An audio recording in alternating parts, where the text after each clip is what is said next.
it's vertebrae or bones that surround your cable, just like the cable in your backyard. The cable that goes from the bottom of your brain all the way down. Okay. So at a couple levels in your cervical spine, your cable is being choked. Okay? Mm-hmm. And that, the neurologist feels certain that that's what's causing your difficulties, your leg difficulties, this choking. And what causes the choking? Arthritis, bones build up. You know, you can see these old ladies with knees that are this wide, and arthritis, the bone just builds up, and that's what it looks like is causing the choking. What do they do for the choking? Well, they have to remove that, and it might be more helpful if I just do a cross section of what I'm talking about here. So I don't know if you guys want to come around here. Let's. Or do you want to see her draw this? It's not a piece of art, but so this is the kind of bone that surrounds your spine, and say the bone is like this, and the cord is this inner row, takes up that kind of space, and there's usually room between. This is all like this.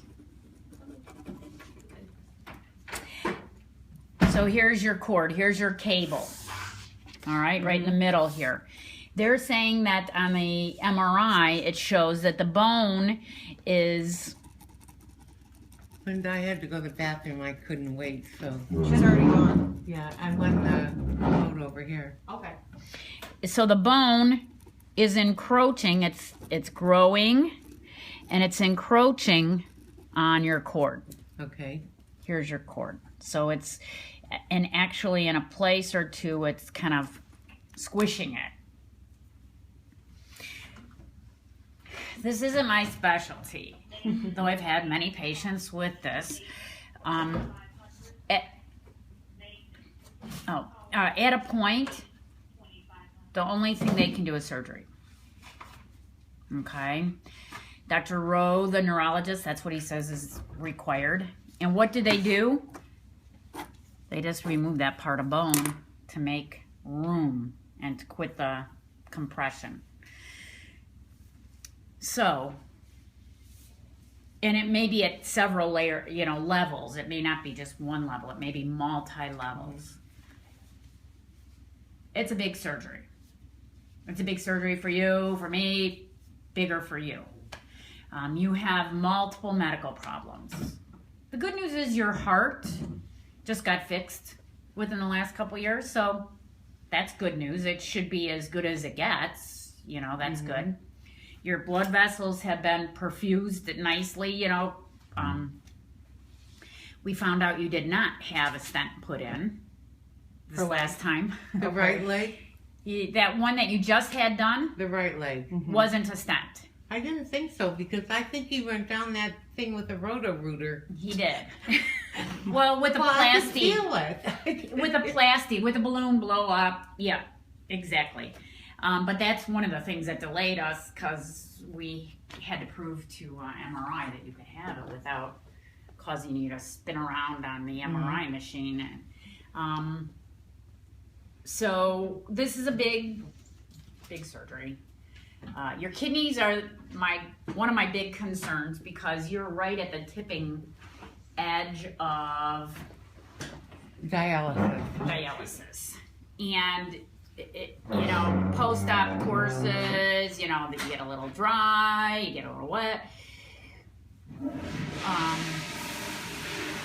And sometimes just, if it happened to you and you got dry and went into acute renal failure, they spin you a few times, 3-5 times. You can snap back and get off of dialysis. When you're already on the brink, sometimes that ends up being a permanent situation. So the surgery could cause the dive right into dialysis, is what you're saying? Okay. It can, realistically speaking. Doesn't have to, but I just want you to know that this is a big surgery and has some ramifications, possible ramifications. That being said, I don't really have any other options that I'm aware of, because this can end in a disaster if you don't stop the compression. So the question mark, and I talked to your daughter in Michigan yesterday, right after Dr. Rowe called me. He had looked at the MRIs and called me and said, yeah, we need to do something. And I went to look up the kid's numbers, and the computer was down here, but they called anyway. So I told her it's going to be up to you where you want to do this. Okay? Your cardiologist isn't here. Not the end of the world, but we got cardiologists here. Your nephrologist is here. And so are you. So am I, but I have to tell you, they don't do the surgery at this campus. They do it at Chicago Heights, and I go over there when I have meetings, but I don't go over there every day. Dr. Paul Bulow sees my patients there. I just don't, there's not enough hours in the day to go to 2 hospitals for me. But you know of a good surgeon at Chicago Heights. Yes, his name is Dr. Payne. He's an orthospinal. Okay. He does back surgery. I would call him to ask him to look at the films, to come in, to talk about it. I want you guys to be comfortable. I want you to be, because it's a big deal.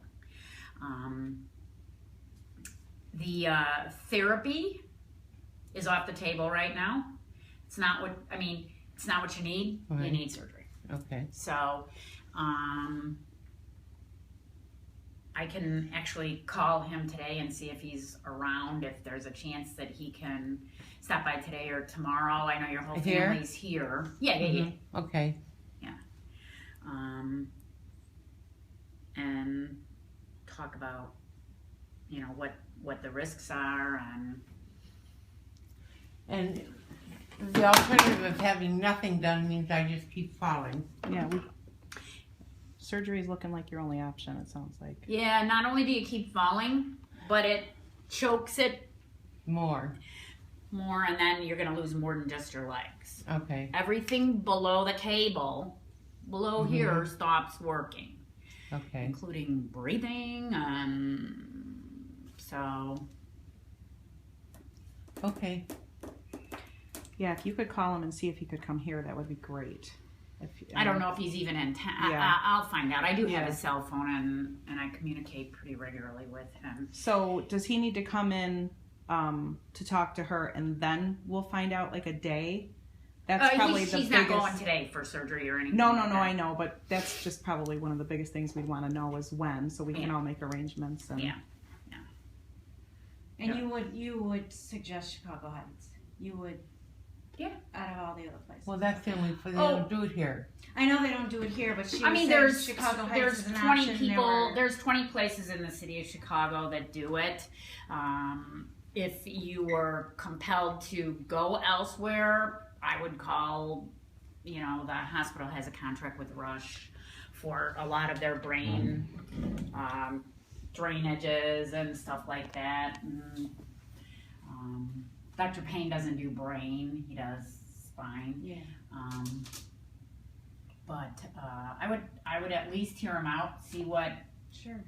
He thinks the outcomes would be, and I don't think he would endeavor it if he didn't think he was able to endeavor it. So.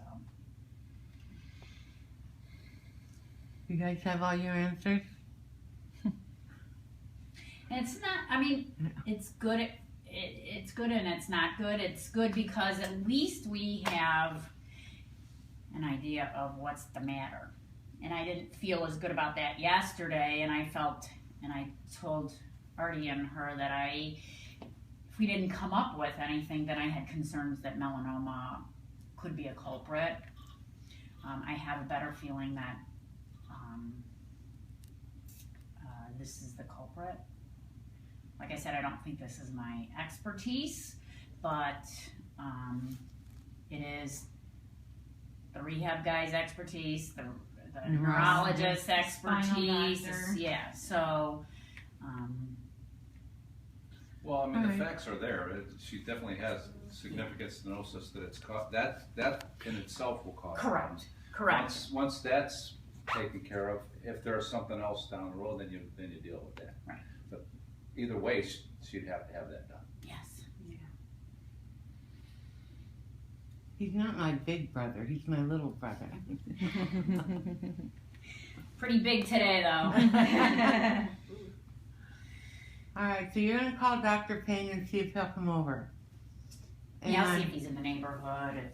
Okay, and if he's not, what are you gonna do? Discharge See him when at he home? will. Oh, you can't go home. You're so funny. Are you being serious? You weren't really serious. You're not right. Oh, okay. No, you just get transported. And I'll not give you to an home. A for effort, though, Don. Okay. All right. Thank you, Dr.